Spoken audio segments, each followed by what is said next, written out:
Everybody, welcome to another episode of Book Talk. Today I'm going to be going over the first 13 books of The Wheel of Time. I'm going to be relying heavily on my notes for this one because it is covering 13 books. My most successful videos cover multiple books in a series. So this covers all but the last book.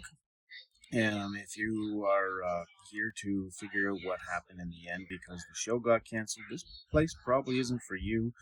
Because I remember the show, The Wheel of Time, and it failed in epic fashion because it made so many changes to the book. I know I watched the first 5 minutes of the show, The Wheel of Time, and I turned it off the second Perrin woke up with a wife. At the start of the books, Perrin is single, and he is absolutely horrible at hitting on women. It says so right in the book. This is probably going to be a longer video because it is 13 books. Each book is like 1,000 pages long. And just going to be going over a few details and try not to give any spoilers. For those of you who has watched the show and has not read the book, I know Loyal dies in the show. I just finished book 13 and he's still alive. So that's how different the show is from the book. So Robert Jordan's series, The Wheel of Time, it's more than just the start of a series. It's the cornerstone of a modern fantasy, and it's if you're looking for a story that it goes based off of the hero's journey, which is a story outline of a lot of fantasy, but at the same time expands into a world of staggering depth and history, then this is definitely the series for you. So just going to get into the first book here, and then we're going to go on from there. So this story begins in the secluded, peaceful village of Emond's Field. Life there is relatively simple, and it revolves around sheep herding and cider. In fact, and throughout the series, you'll hear Rand frequently get called a sheep herder, as they're trying to make fun of him as he tries to be the big bad hero, but everyone keeps constantly reminding him that he's nothing but a farmer or a sheep herder. So that pretty much entails Rand's, Matt's, and Perrin's life right up until the start of book one.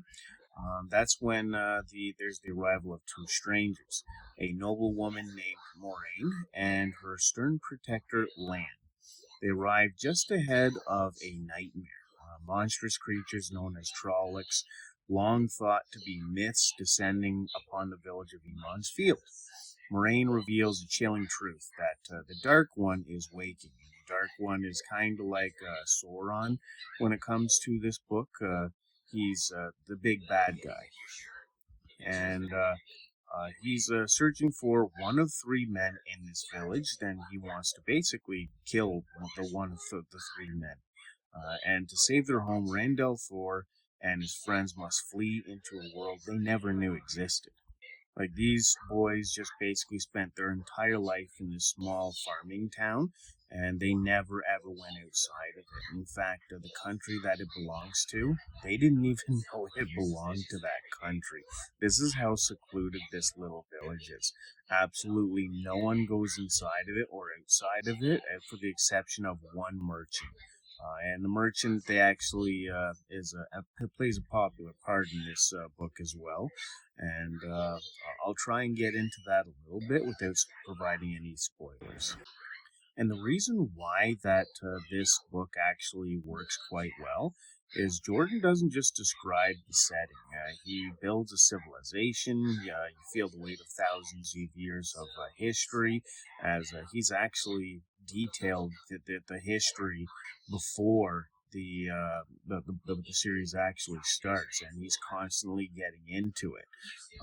He's always explaining it to you, why the present day events that are happening are important, by explaining what's happened in the past. And you don't really feel like you're missing out on anything. You don't feel like you've missed any books. He does it quite expertly. From the ruins of lost cities to the complex politics of the Aes Sedai, and the Aes Sedai is an all-female order of magic users, the world feels lived in. You aren't just reading a plot, you're discovering a lore rich universe. While the story starts with Rand, it quickly becomes an ensemble piece. You get to know Rand, Matt, and Perrin. These are the three farm boys thrust into roles that they never wanted in the first place. And like Matt and Perrin are constantly telling the reader how much they want to go home, how much they want their peaceful life back, including Rand. You get to know Egwene and Nynaeve. I hope I pronounced those names correctly. Again, I turned off the show like 5 minutes into it. These are two determined women who prove that strength isn't just about wielding a sword. I like Egwene.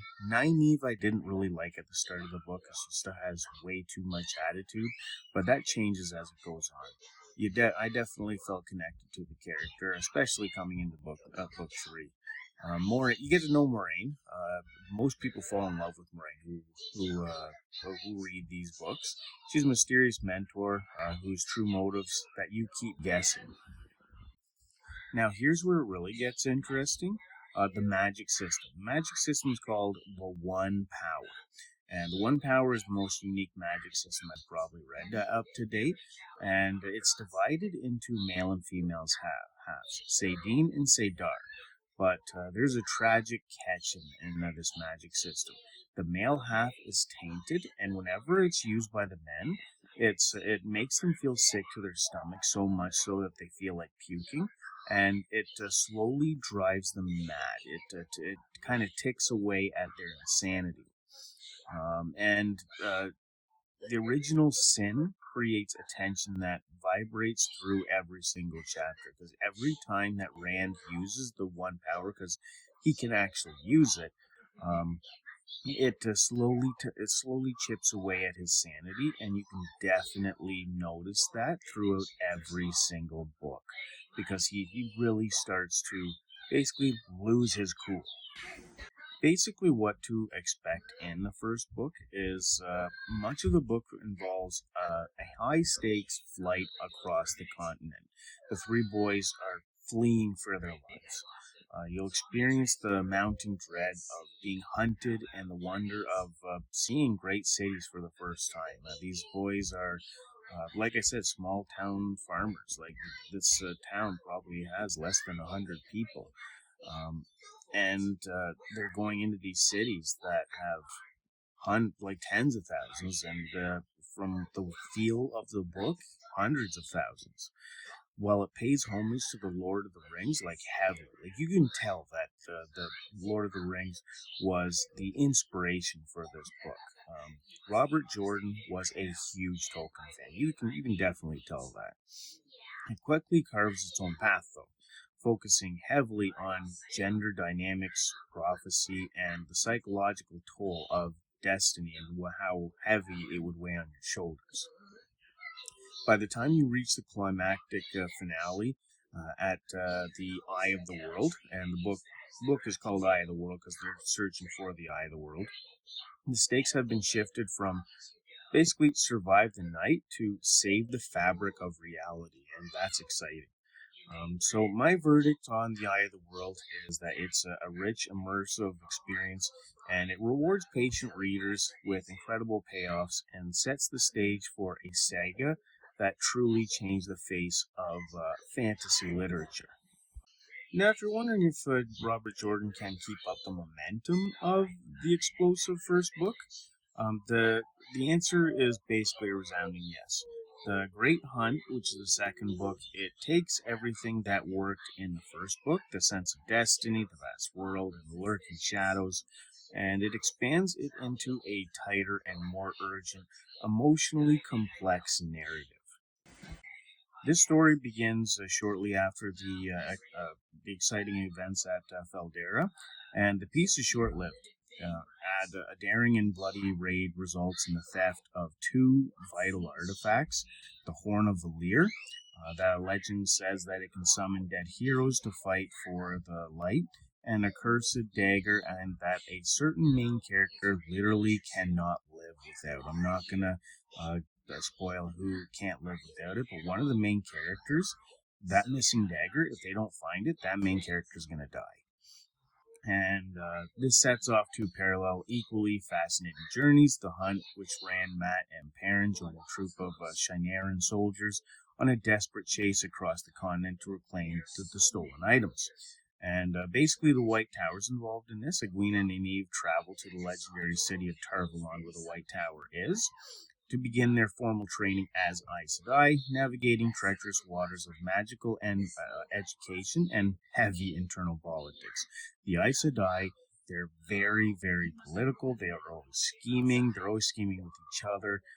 Basically, they act as a form of government that even kings answer to. But the the, the the politics in which they do it with kings in the outside world and inside is very different.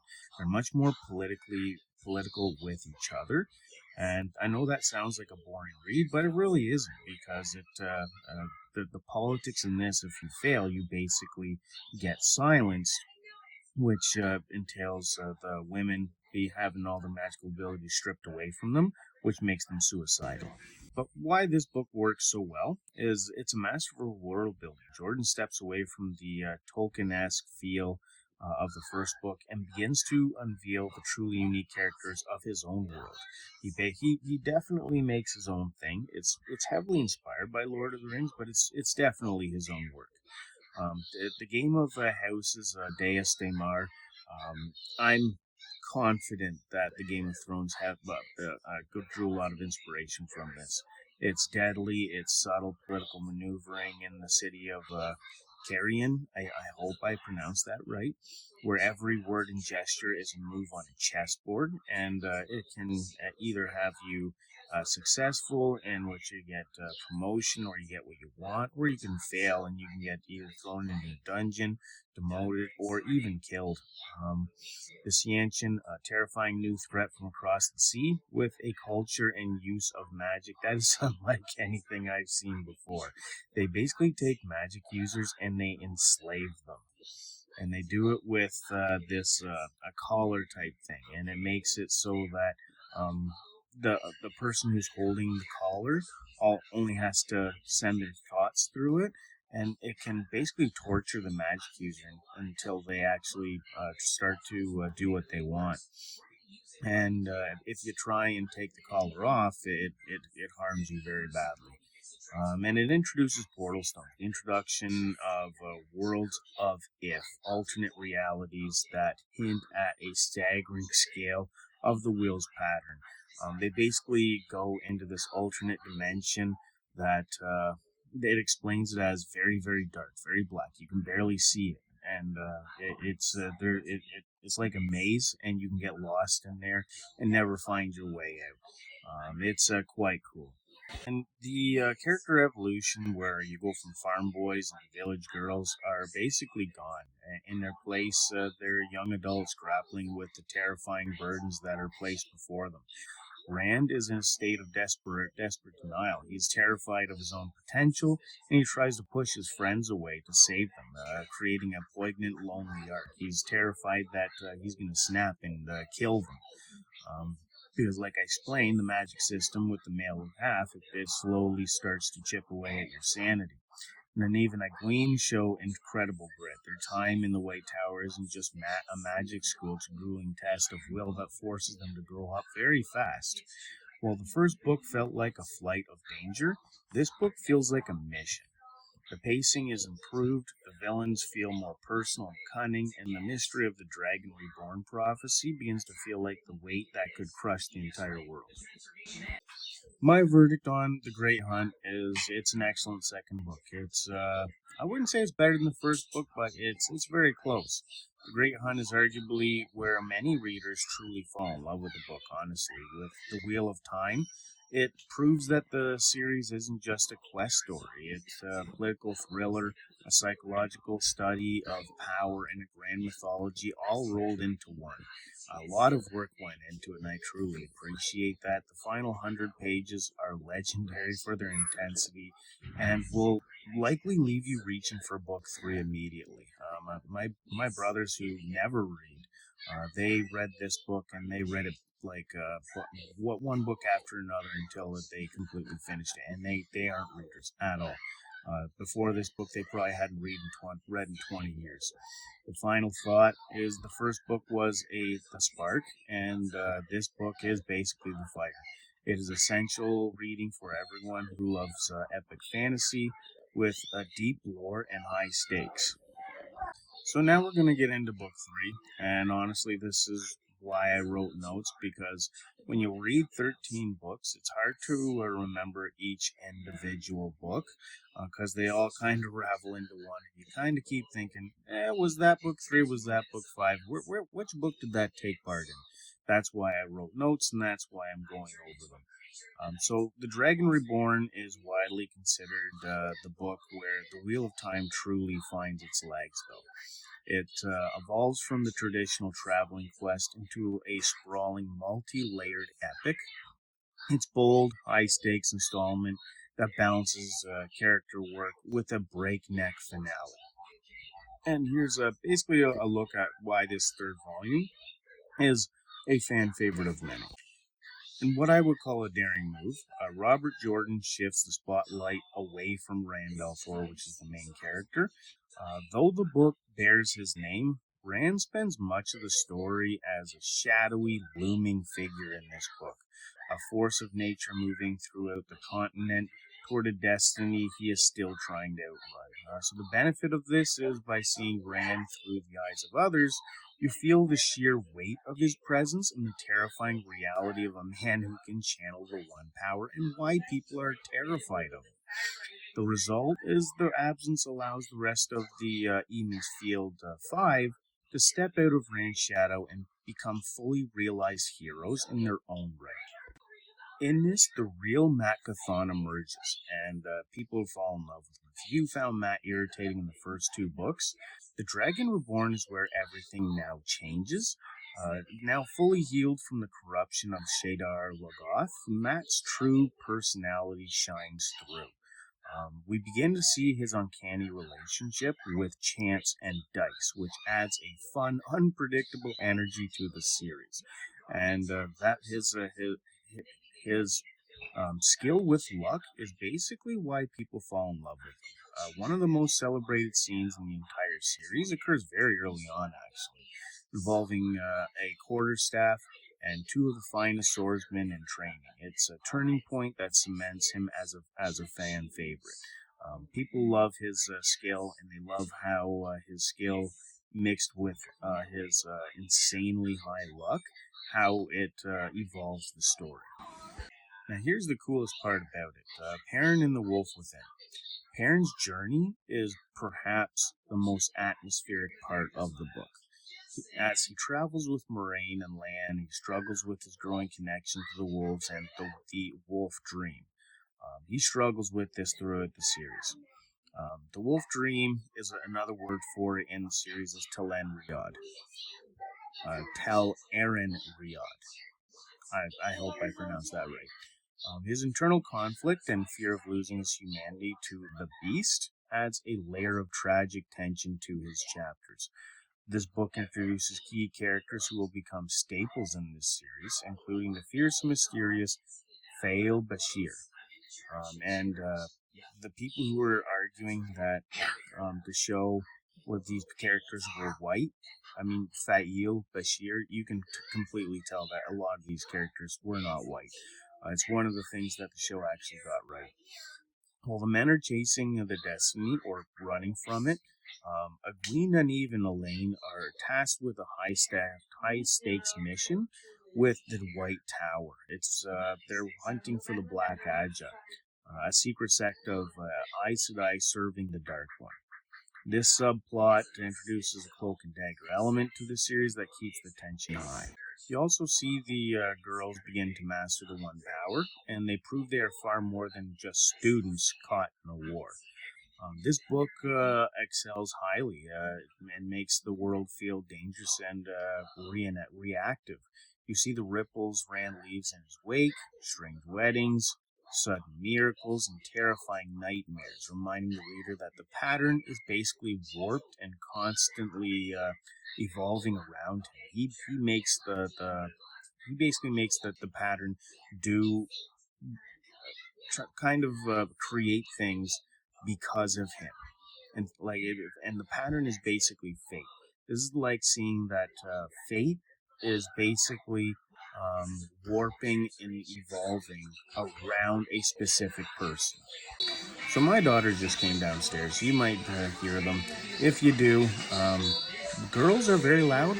I apologize, but they're also very fun. If so, any dads out there that's coming with girls, yeah, it's fun, but it's very loud. But back to the book review. The story culminates at the Stone of Tyr, an impregnable fortress that houses a legendary artifact. The way every separate plot line converges on this single location is very masterclass. It definitely leads to one of the most satisfying endings in fantasy literature. So now I'm going to get into the fourth book, and in the eyes of many fans, The Shadow Rising is the moment where the Wheel of Time truly transcends from its origins of a hero's journey, and it becomes a sprawling, sophisticated epic. It's widely considered one of the best, if not the best, entries into Robert Jordan's Wheel of Time 14-book saga. So you might hear my daughters. They are down here, and again, girls are loud, very loud. But I'm just going to keep on keeping on. So while the first three books are often followed in a similar structure, gathering the group, crossing the country, and a climactic showdown at a major landmark, The Shadow Rising shatters that mold. It definitely shatters that mold. For the first time, our heroes are split into distinct, long-term groups with vastly different goals. This allows the world to expand exponentially as we explore three major theaters: the mysterious Iowace, the politically charged city of Tenchico, I hope I pronounced that right, and a poignant return to the Two Rivers. And not going to say who returns to the Two Rivers, but yes, one of the characters do return to the Two Rivers, and they find the Two Rivers vastly changed from when they left. And this is a small town that has never changed from basically hundreds of years. But yes, the Two Rivers vastly changes. The highlight of this book for many people is Rand's journey into the threefold land. Jordan introduces the Aiel not just as a warrior culture, but as a society with deep, complex layers of honor. Jai Ito is their honor system, and it also introduces complex layers of prophecy and a shocking hidden history within the ideal that causes that society to basically break. So one particular sequence involving a vision quest through time is often cited as the greatest piece of writing in this series. It provides a haunting reverse chronological look at the world's history, recontextualizing everything you thought you knew about the setting. So while Rand deals with the grand prophecies of the Aiel, Perrin Ibera provides the emotional heart of the story here. His return to his childhood home is deeply personal. Seeing him transition from a hesitant young man who just wants to be a blacksmith into a leader who must ally his neighbors against impossible odds is incredibly moving. It's a grounded, gritty look at what leadership actually costs. I know I wasn't going to say who returned to the Eamon's Field, but giving this book a review, I just realize is kind of impossible because a lot of it does deal with Perrin and what he does at Eamon's Field. The shadow in the title is literal. The Forsaken, the Dark One's lieutenants, become far more active in this book, and they're very cunning. No longer just shadowy monsters at the end of a book, they are now players in a global game of chess. If you hear my daughters get loud, they're just playing a game called Kick the Buddy. It's a game on a tablet where you got this stuffy guy, and you basically throw him around the screen, and he giggles and laughs like crazy, and it gets my daughters to giggle and laugh like crazy. But where was I? Okay, so and even Elaine's mission in Chico, it turns into a high stakes spy thriller. And it's kind of exciting. And back in Tarvalon, political machinations reach a breaking point that changes the fate of the Aes Sedai forever. That's also pretty exciting. It's two huge moments in the series that change the way change the direction in which the series is heading. Matt's character takes a fascinating turn as well, as he seeks answers about his own destiny. His encounters with our otherworldly non human entities are some of the most imaginative and weird fantasy elements that Jordan possibly ever wrote. These scenes set the stage for Matt's unique role in the books to come transforming him from a reluctant tag along into a fan favorite powerhouse. And I tell you that Matt Cathon's a fan favorite. Like he's a fan favorite unlike any that I've ever seen. Like the love that people have for this character is absolutely inspiring. As an author, it's something you hope that you can create a character that people love so much. It's come his Macathon is almost a household name in and of its own right. So the scale, it feels massive yet intimate. And you finally start to understand why the world is the way it is, and the characters never stop developing. So the characters are stopped. They do stop reacting to the world and start to change it as well. It's quite enjoyable. If you enjoyed the first three books, The Shadow Rising will cement your love for the series. It's 1,000 pages long, but it's 1,000 page reward for your investment. Now we're going to get into the fifth book. And the fifth book is where a lot of people start to feel that you're starting to get into filler books. There is a percentage of the Wheel of Time fans that truly believe that this series could have been about 4 to 6 books long, and that 14 books basically made it drag on. But I'm going to try and review it in a non biased manner, however. The fifth book is it shifts from an epic fantasy from an adventure to a grand scale strategy. If the first few books felt like a small group of friends running from the shadows, this book is where they start hitting back hard. So up until now, many battles were small skirmishes, or they were magical duels between a few people. In The Fires of Heaven, Jordan uses his real world military experience to depict large scale warfare. So, the Shadow conflict, a massive faction of Aiel, has crossed the mountains to ravage the wetlands. And what the wetlands is basically where the two towers are. It's where basically a lot of it's basically where the Wheel of Time books is. The reason why it's called the wetlands is because the threefold land where the Aiel are is a desert. So they'll call this the wetlands because it actually has water.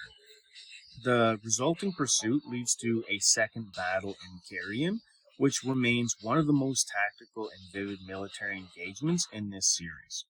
Several of the Forsaken are no longer hiding in the shadows in this book. They're ruling nations openly through puppets, or creating a sense of boss battles that feel imminent and terrifying. If you weren't a fan of Matrim Cathon before, this book will definitely change your mind. Following the events of the previous book, Matt is struggling with strange memories and unnatural luck. And when I say unnatural luck, basically how everyone has bad luck, yeah, Matt doesn't. In this volume, we see him stop running and he starts to become a natural leader. So we witness in the early formation of his legendary military prowess. Watching Matt accidentally win a war while trying to escape it provides some of the best humor and fist pumping moments in this series. And yes, his luck is so good that he accidentally wins a war. Rand in this book, he's no longer a farm boy. He's a monarch and a messiah, and the weight on his shoulders definitely starts to show. So the madness is no longer a distant threat in this book.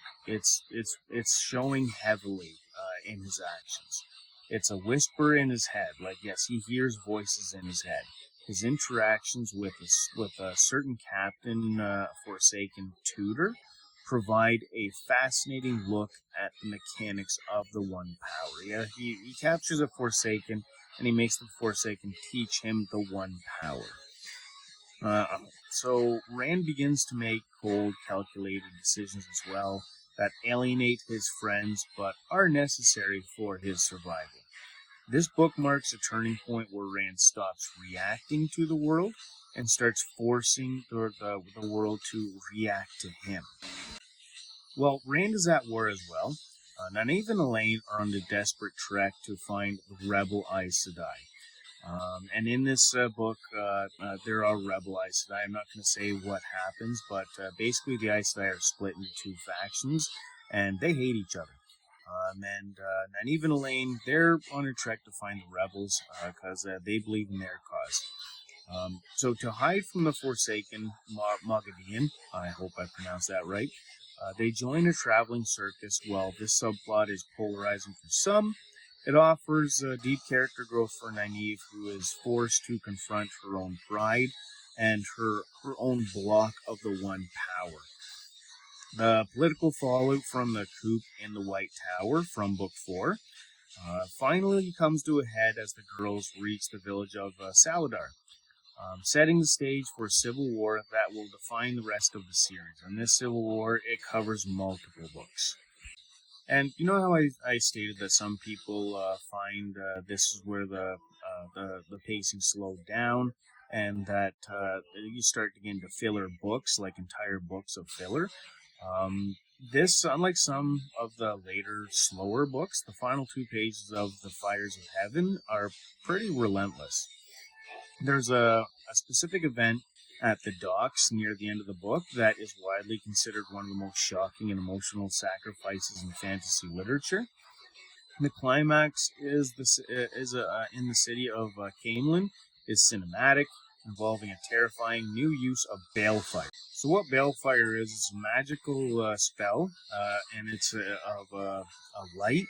It's like a tunnel of light that shoots out from their hands, and whatever it hits, it erases them from the pattern. So whatever it hits has never existed, not in the past, not in the present, not in the future. It just never existed. So if you hit a person with it, technically they never existed.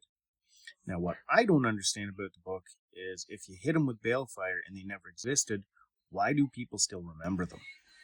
Now, when it comes to the final verdict of this book, there's a lot of fans that actually consider it a 10 out of 10.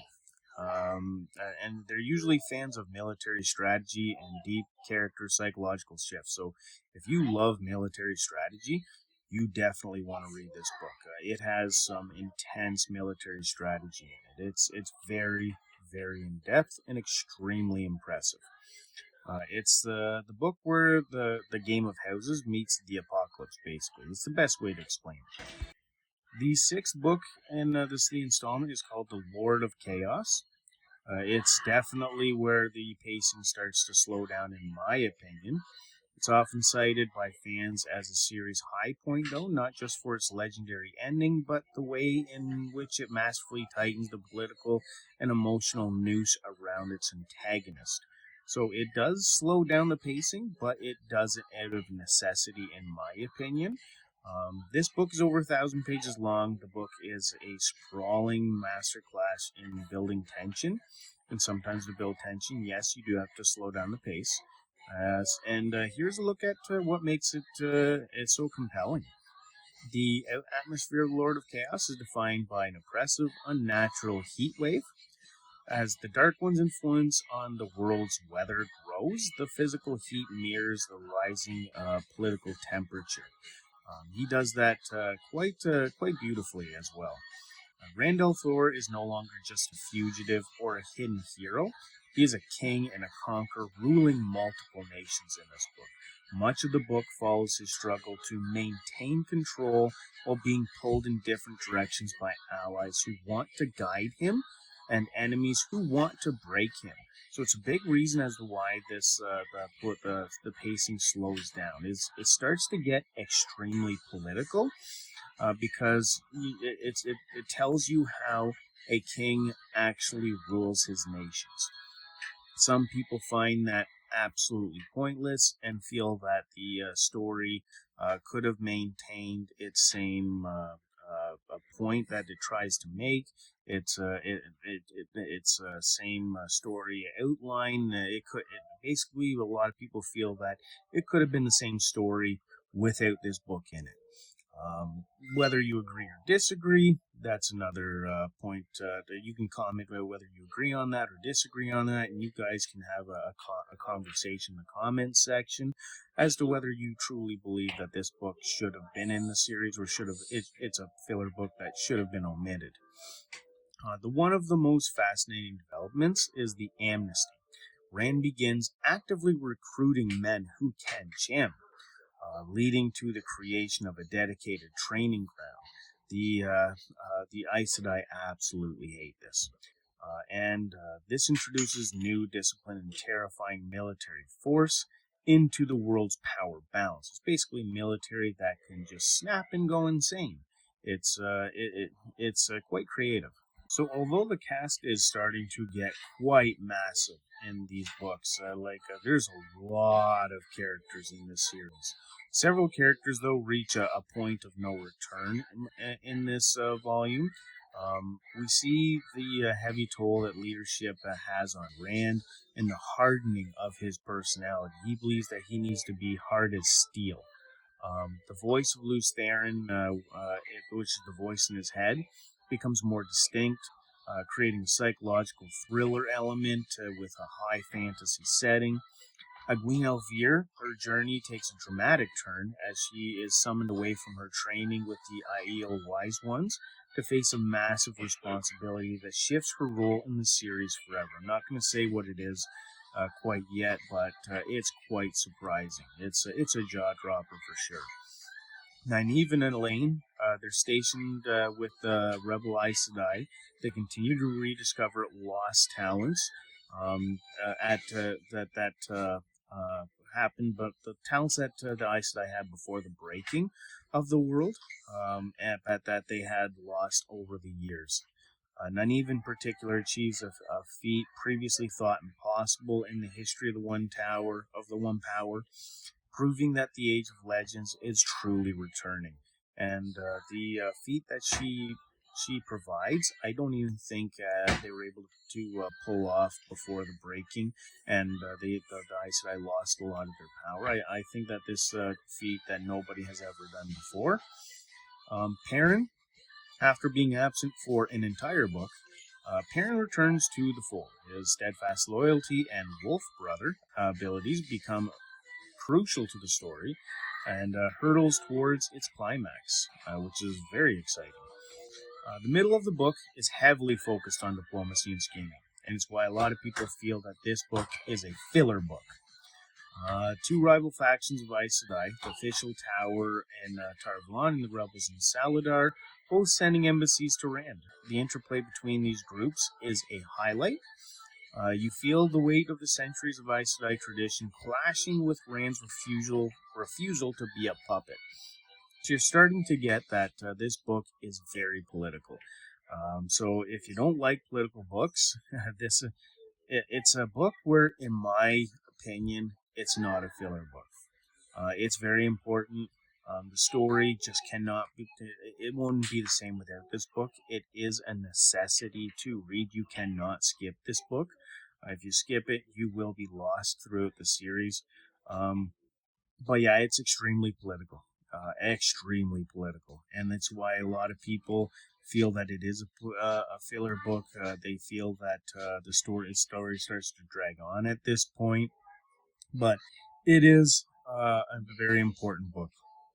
It is impossible to review The Lord of Chaos without mentioning its finale, the Battle of Dumai Wells.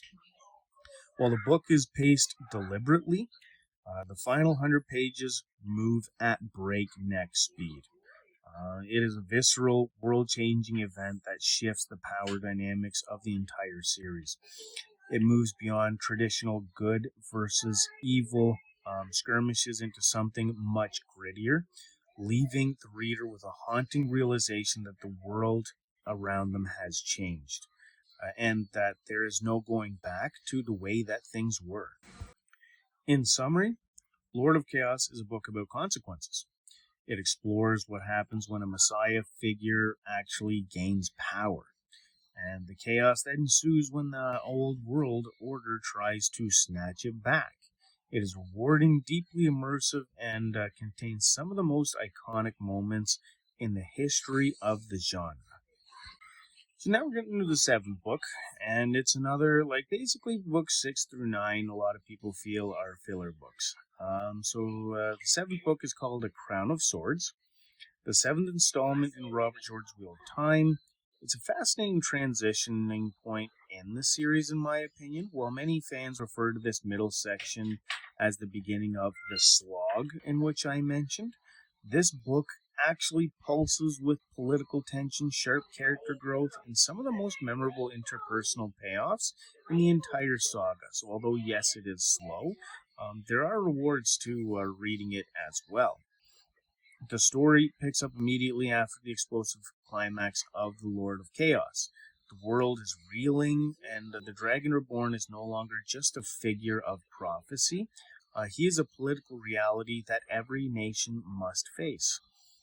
Rand is increasingly hardened by his responsibilities in this book. He excels at the book excels at showing the psychological toll of leadership has on you and how it can make you snap.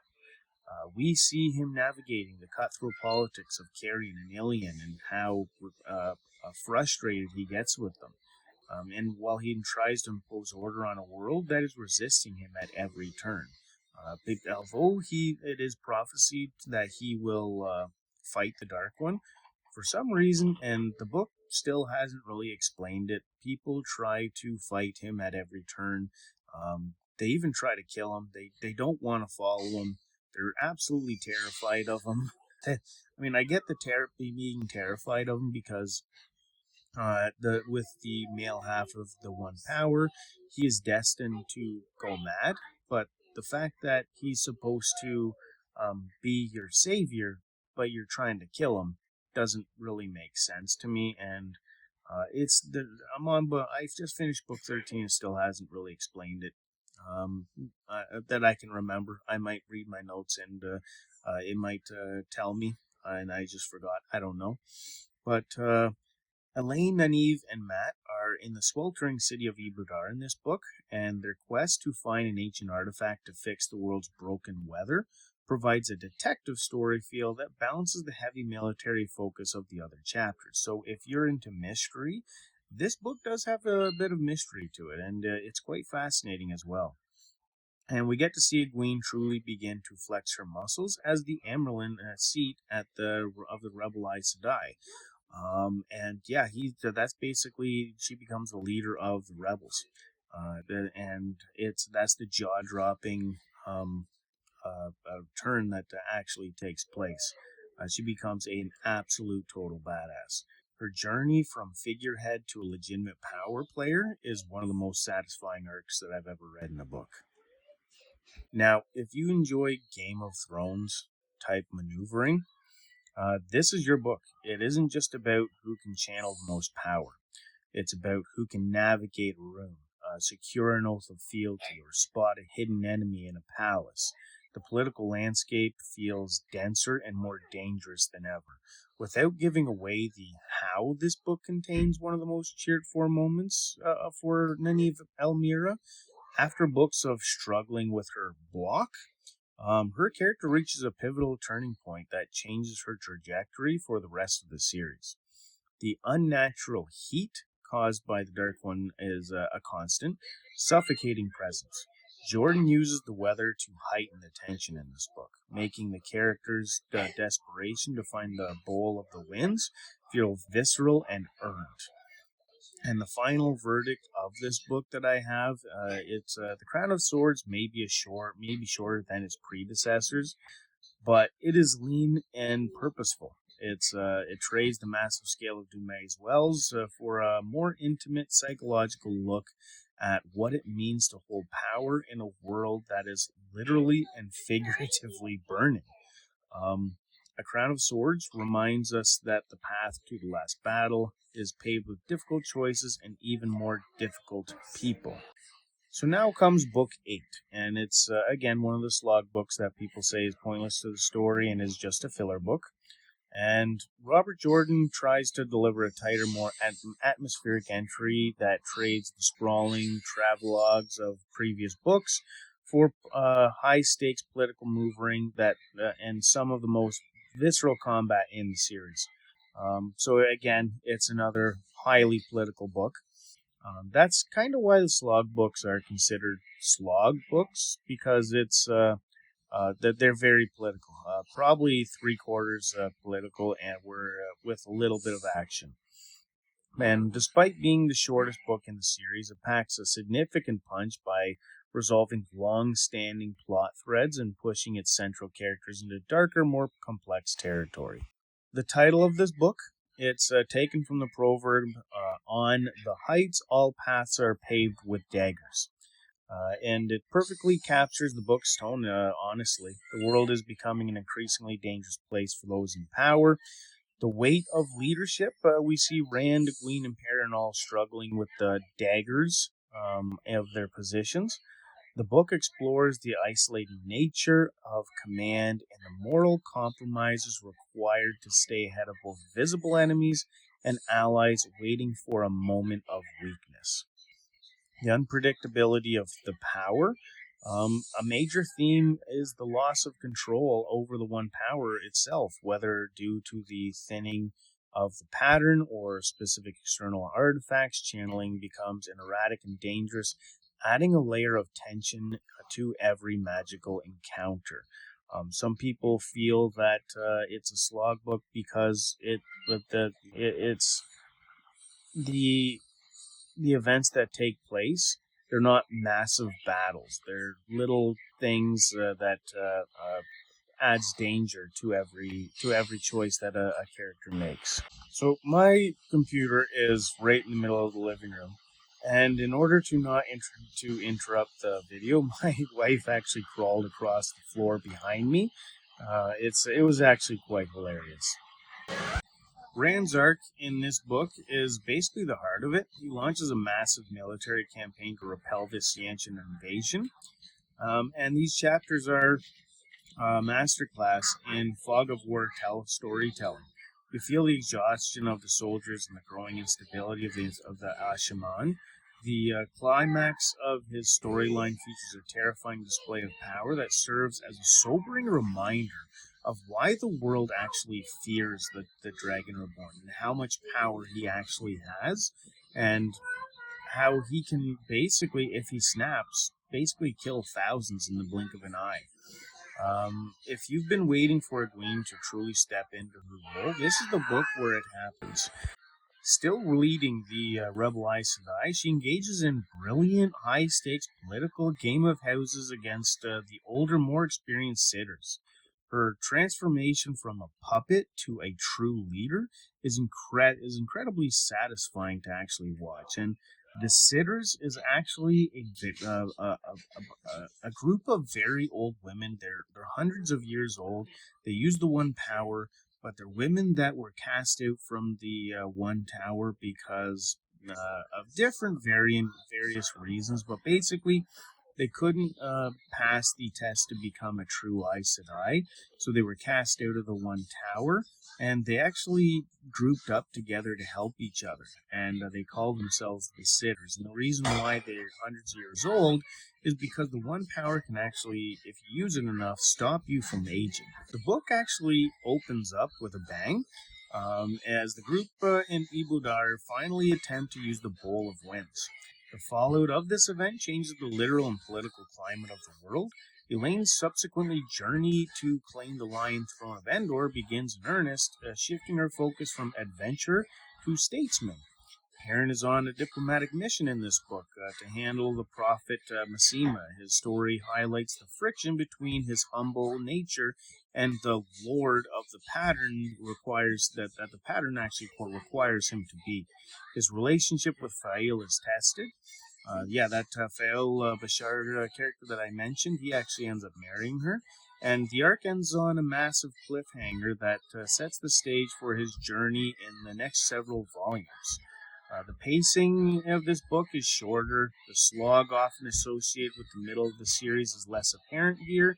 The story moves kind of quickly from one event to the next, but it does it seamlessly, so it's not jolting.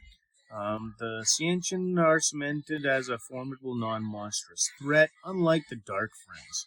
The Cientian are a disciplined empire, making the conflict feel like a true clash of civilizations. The atmosphere, there's a palpable sense of dread and wrongness in the world. The weather, the madness, the political betrayals create a heavy, immersive mood that make the victories feel earned. So a heads up for Matt Cathon fans. He does not appear in this volume due to the events of at the end of the Crown of Swords, but his absence allows the other characters more room to breathe and develop, though. And now we get into Winter's Heart. This is the ninth volume of Robert Jordan's Wheel of Time series. It's often cited by fans as the book that definitively shatters the slog. So the slog ends on book 9. With one of the most monumental, world-altering climaxes in the history of fantasy literature. Well, the middle books in the series are known for their slow burn and political maneuvering. Book 9 feels like the gathering storm, heavy with atmosphere, cold tension, and ultimately struck by a bolt of lightning that changes the rule of the world forever. I'll kind of get into what all that means. The title is a masterstroke, actually, of dual meaning. On the surface, the world is physically gripped by a brutal magical winter following the use of Bowl of Winds. But internally, we see Randall Thorpe becoming increasingly hardened. Like I said, he's constantly trying to become hard as steel and emotionally hard as steel. He doesn't want to be empathetic. He doesn't want to be sympathetic. He feels those are weaknesses. He feels like he needs to not care about people in order to do what he needs to do. His struggle to maintain his humanity while carrying the burden of the Dragon Reborn is palpable here. He is a man on the run, moving on a desperate, frantic energy that keeps the reader on edge. And in this book, there's 3 storylines to watch here. There's Matt Cathon's return after being absent for an entire book. Matt returns with his signature Charm and Luck. He's trapped in the Cientian-occupied city of Ibudar. His chapters focus on high-stakes prison break narrative. It is here that he finally encounters the Daughter of the Nine Moons, a meeting that has been prophesied since the very first books and carries immense weight for the future of this series. There's also the hunt for the traitors. Rand's journey takes him to the city of Farmading, a unique location where the One Power cannot be used. This creates a tense noir style. It's a noir style type atmosphere where characters must rely on steel and wits rather than magic of what they've been used to thus far. Watching Rand navigate a world where he is vulnerable and adds a layer of suspense we haven't felt in a long time because he actually can't use magic and he's become quite he's always used it as a crutch, and you kind of see how unpracticed at solving problems without magic he's actually become. And the political consolidation here in Andor, Elaine Tricond continues her gritty fight for the Lion Throne. While the politics are dense in this book, they are balanced by a deeply moving ceremony that solidifies her bond with Avienda. It emphasizes the theme of chosen family that runs throughout the series. You'll probably hear Demon Hunter songs in the background. If you do, my daughters absolutely adore that movie, probably like most people's kids do. But back to the review. It's impossible to review this book without mentioning the final chapter. For 8 books, a specific impossible task, I'll say, has been discussed as the only hope of the war for the world. In this volume, Rand stops talking about it and he finally acts on it. The ending is a masterpiece of perspective shifting. Jordan moves the camera rapidly between the Forsaken, the Aes Sedai, and the Ashaman, creating a chaotic cinematic battle. The sheer scale of the power being used is breathtaking, and the resolution provides a catharsis that justifies every slow page of the previous 2 books. A Winter's Heart is a book of contrasts. The icy quiet of a world in waiting and the thunderous roar of the Dragonborn taking his fate into his own hands. It rewards the patient reader with a payoff that isn't just a win for the characters, but a fundamental shift in the magic system of this entire universe. Okay, so we're 3/4 way through this review, and we are on book 10. This one is called Crossroads of Twilight. The 10th installment is a unique task, to say the least. While it is often described as the quietest book in the series, it is an essential piece of the puzzlement that showcases Jordan's unparalleled ability to manage a world on the brink of apocalypse. So there's the calm before the storm in this book. While previous books focused on world-shaking battles, Crossroads of Twilight focuses on the humanity of leaders tasked with saving the world. The timeline of this book runs concurrently with the climax of the previous novel, Winter's Heart, allowing us to see how the rest of the world reacts to a massive historical shift in the One Power. The sense of dread in this book is very palpable. The Dark One's touch is manifesting in increasingly eerie ways. Ghostly apparitions in villages, food rotting instantly, and the seasons that refuse to change. Jordan uses this book to remind the reader that the last battle isn't just a military engagement, it's a fundamental breakdown of reality itself. Because of the action is actually eternal in this book, we get some of the best psychological developments in the series, especially with Perrin Ibera. We see the agonizing weight of leadership as he's forced to make morally great decisions to save his wife, which is again Fail Ibera or Fail Bashir. Yeah, I guess she's called Fail Ibera at this point. His evolution from a simple blacksmith to a man willing to do whatever it takes is hauntingly beautiful. Mat Cauthon escapes from Ibudar and showcasing his growing and reluctant, actually, responsibility towards the daughter of the Nine Moons. The chemistry and witty dialogue in these chapters provide a much-needed spark of humor. Because the book actually is so dark, that spark of humor is definitely appreciated. Egwene, we witness her incredible political maneuvering as she lays siege to Tar Valon. Her growth into a formidable Amyrlin seat is one of the most satisfying arcs in modern fantasy. She's definitely the strong woman that this book actually needs. One of the most impressive feats in this book is the reaction shots. When a massive amount of the One Power is used elsewhere, every magic user in the world feels it. Jordan spends time showing the confusion, fear, and awe felt by different factions, like the Seanchan, the Aes Sedai, and the Black Tower. The Black Tower is what they call it because the Aes Sedai have the White Tower. The men that Rand actually recruit, they call themselves the Black Tower. This makes the world feel massive and interconnected. Basically, why this matters is it serves as the final deep breath before the sprint to the finish line. And books 11 through 14, not really much of a sprint, but with the pacing as of yet, when from books like 6 through 9, yeah, this does feel like a sprint. It moves the chess pieces into their final positions. Without the emotional grounding provided here, the explosive events of the final 4 books wouldn't really land with nearly as much impact. So, if you love Wheel of Time for its intricate politics, rich lore, and feeling of living in a fully realized world, you will find this volume to be a meditative and necessary chapter toward the final light of this book, or I should say series. And now we get to the 11th book, which is often hailed as the return to form for the series, and it's called The Knife of Dreams, and is widely considered one of Robert Jordan's finest achievements. After several volumes of deliberate setup and slow burn political maneuvering, this book finally lays the floodgates open.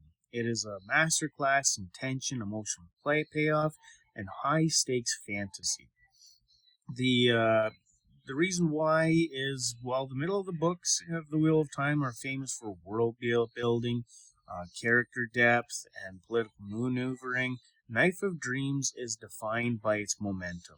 For the first time in thousands of pages, the disparate threads of the story begin to pull together into a tight, unstoppable knot.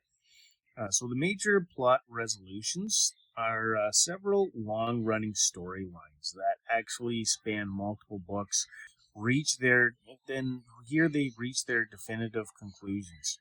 Whether it is a desperate rescue mission or a bloody struggle for the throne, Jordan stops deferring and starts delivering. The sense of relief for the reader here is palpable as the characters finally move past their lingering obstacles. You're at this point you're like finally. It's not like it's all coming together. You can actually see what he set up, and you start to appreciate it so much at this point. And there's a few people that I've talked to, and they've stated that they went from "I'm going to stop reading this because it feels like endless setup" to "Yeah, this is really cool. I really want to finish it," and it's because of the 11th installment. The atmosphere of the world has shifted. The bubbles of evil, terrifying localized distortions of reality, become more frequent and bizarre. There is a genuine sense of dread that Termongedon, the Dark One, or what they refer to Termongedon as the last battle, is no longer a distant prophecy, but an imminent disaster. This urgency fuels every chapter, making the 800 plus pages fly by. And yeah, that's a very accurate representation, by the way, because I mean, I myself, when I read the 11th book, it did fly by because you're so used to the political maneuverings, and finally things are starting to come together. Matt Cauthon fans, you will be happy to know that Matt truly shines in this book. His wit is sharper than ever, and his journey through Altera reaches a fascinating peak as his complex relationship with the Cientian daughter of the Nine Moons evolves from a prophecy-driven chore to into something much more compelling. Egwene Elvire, perhaps the most impressive arc in the book, belongs to Egwene. Facing extreme adversity, she demonstrates a level of mental fortitude and strategic brilliance that proves exactly why she is chosen for her position. And she actually starts gaining respect from the Aes Sedai that are actually in the tower. And her chapters are some of the most inspiring in the entire series. Rand, the Dragon Reborn, continues his descent into a hardened state, but he faces a series of shocking confrontations that force him to realize just how high the price of victory is going to be. There are some iconic chill moments in this book as well. There are at least 3 scenes in this book that are that way, that fans regularly cite as their favorite in the entire 14-book series. One involves a stirring speech about a golden crane. Another involves the creative and yet terrifying use of the Death Gates in battle. And a third involves a shocking revelation about a beloved character from the early books. And if you're wondering what I mean by Death Gates, I'll actually read the book, and you'll find out what I mean by death gates. It's pretty creative. A special note on this book: the Knife of Dreams, the 11th book, is actually the last book that Robert Jordan fully completed before his passing, and it serves as a spectacular final solo performance. It rewards your patience through the slog with high octane action, deep emotional resonance, and the satisfying feeling that the end is finally in sight. Okay, so two more books to review, book 12 and 13, and book 12 is called The Gathering Storm. And it's another high octane turning point for the Wheel of Time, as the 12th book in the series, and the first co authored by Brandon Sanderson. Following Robert Jordan's passing, it carries the weight of incredible expectation, and it delivers with a sense of urgency that feels like a physical gale blowing through the narrative. And I don't know if I feel that way because I actually am a Brandon Sanderson fan. I'm actually reading book three of the Mistborn series right now. He's an excellent author, but it shifts. This book shifts in momentum after several books that focused heavily on political maneuvering, and when I say heavily, I do mean very heavily. And extensive world building. The Gathering Storm shifts the gear into overdrive. The pacing is noticeably faster, like very noticeably faster. The plot threads that have been dangling for years don't just move forward, they collide. So it focuses more on storytelling. The book narrows its lens primarily onto two of the series' most pivotal figures, Rand al'Thor and Egwene Elvir. The weight of the end is definitely there. There's a palpable sense of the last battle coming, or what they call Tarmongeddon. I have no idea if I'm pronouncing that right. And it's no longer a distant myth, but an imminent reality. The atmosphere is heavy, dark, and very urgent. Rand's journey in this book is a harrowing exploration of leadership and trauma. Haunted by the voices in his head and the mounting pressure of saving a world that fears him, and wow, do they ever fear him, he attempts to harden himself into a weapon of pure steel. Like I stated, that's more of a mental thing. He wants to not be sympathetic, not be empathetic. He doesn't want to care about people because he feels like that's a weakness and that will stop him from doing what he needs to do. And he struggles to unite the fractured nations of the world, battling his own fracturing sanity. The book asks a profound question in this: can a man save the world if he loses his humanity in the process? And yes, Rand definitely loses his humanity. Like I keep saying, he doesn't want to be empathetic. He doesn't want to be sympathetic. He does not want to care about people. Basically, what he's going to do what he needs to do, and if you die, you die. And his arc leads to one of the most emotionally resonant climaxes in the history of fantasy literature. While Rand battles the external and internal darkness, Egwene Elvir is fighting a different kind of war within the walls of the White Tower. Held captive and stripped of her rank, she must use nothing but her wits, her will, and her unshakable dignity to mend the schism between the Aes Sedai. And in doing that, she earns the respect of a lot of the Aes Sedai that are actually in the White Tower that are battling the rebels. The care This book is this is the book where Egwene truly comes into her own, transforming from a student of power into its master. Her chapters are filled with quiet defiance and political brilliance. She becomes an absolute badass.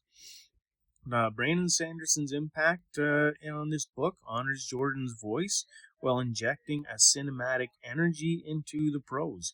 The dialogue is punchy, and the action sequences are rendered with incredible clarity. Long standing mysteries are finally solved.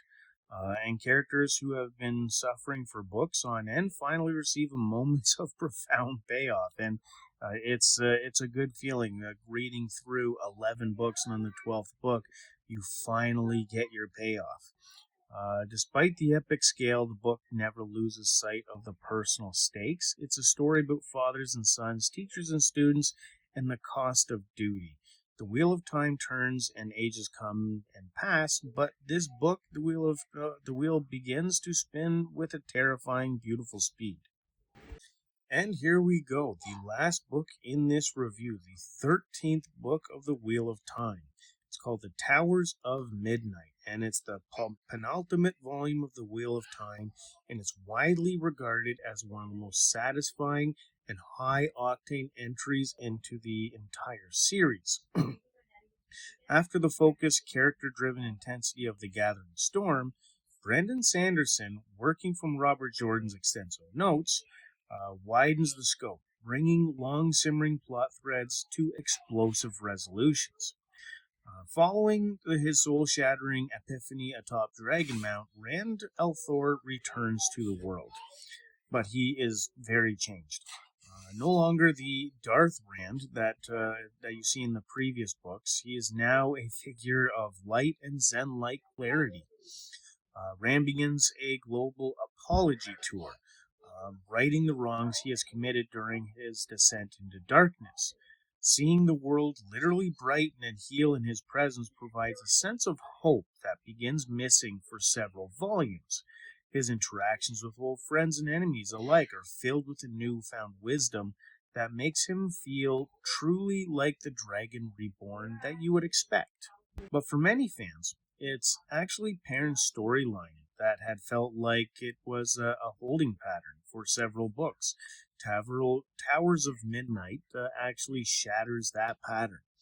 Perrin finally confronts the wolf within and accepts his role as a leader. This journey takes him into the world of dreams, or Tel'Enriad. Yeah, I think I pronounced that right. Where he engages in some of the most conceptually brilliant combat and against the Assassin Slayer. The forging of Perrin's identity is literal and metaphorical, culminating in one of the most iconic scenes in the series involving the creation of a legendary weapon.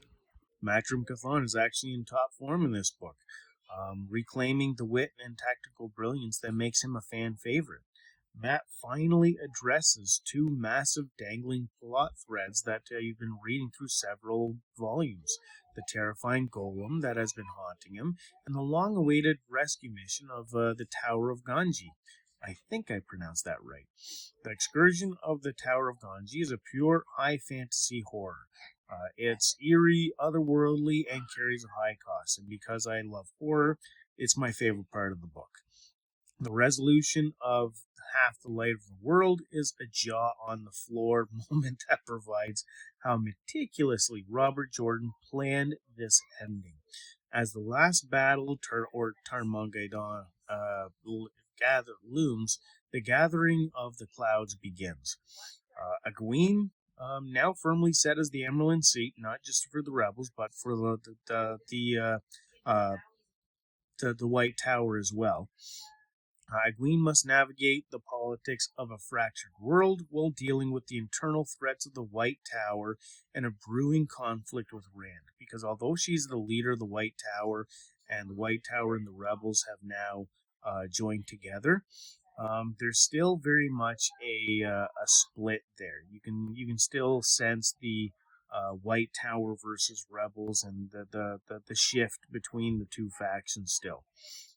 A trip to Rhuidean provides one of the most haunting and emotionally resonant sequences in the series, offering a glimpse into a potential future that changes Avienda's perspective of the Aiel forever. Lan Mandragoran, Lonely Ride to the Seven Towers, gathers momentum. The reason why I haven't mentioned him as of yet is because he has mentions in the book, and they are very important mentions, but they're very few and far between. But his turning suicide mission, and it turns it from a suicide mission into a stirring rallying cry for a falling nation. This is arguably the fastest pace book in the entire series, and every chapter feels like it's a big chapter. Plot lines that started in book one are finally tied off, giving readers the sense of immense satisfaction. Because again, you've read through 12 books, and you're finally getting some of those tied off uh, plot lines in book 13. You at this point you've waited a really long time for it. You can feel the pattern unraveling. The sense of the end is here is palpable on every single page. Towers of Midnight, in my opinion, is a triumphant celebration of these characters. It rewards the reader's patience with incredible action and deep emotional payoffs and a perfect setup for the grand finale that I honestly can't wait to read. I haven't read book 14, and when I do, I will review the book 14 here on this channel. So there it is, books 1 through 13 of The Wheel of Time reviewed. Hopefully you enjoyed it. Make sure you hit like, you subscribe to my channel, and you comment on the channel. Let me know what you feel about this review. Let me know what you feel about the series. Tell me if you actually think through books 6 through 9 are slogs that are basically filler books, or if you actually enjoyed the political maneuvering, or if you believe that without those books that the storyline would basically remain the same. Let's have a conversation about this. I really do want to hear what you have to say. So every comment I will definitely reply to. So until next time, thank you very much for watching, and I'll see you on the next one.